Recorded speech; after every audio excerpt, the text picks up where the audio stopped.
Programang ito ay rated SPG, striktong patnubay at gabay ng magulang ang kailangan. Bagamat mapapasabak sila Tanggol sa matinding bakbakan, ay matagumpay namang makakatakas ang kanyang mga kaibigan.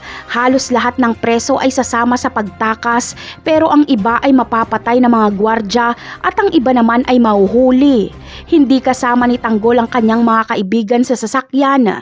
Makikipaghabulan sila sa mga otoridad ng NCF. Para mailigaw ang mga humahabol ay naghiwa-hiwalay sila ng daan.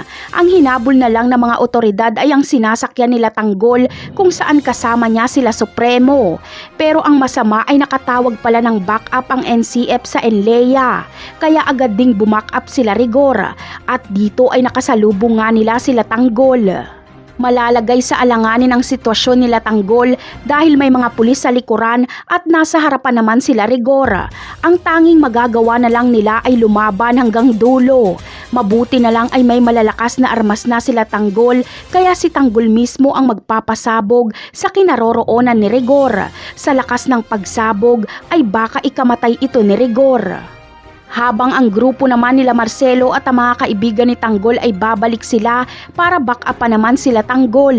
Sila ang uubos sa mga pulis na nasa likuran nila Tanggol. Malaking bagay ang mga malalakas na armas na gamit nila Tanggol dahil nagawa nilang gibain ang depensa nila Rigor. Ngunit dito na kaya paglalamayan si Rigor? Ito na kaya ang kanyang karma?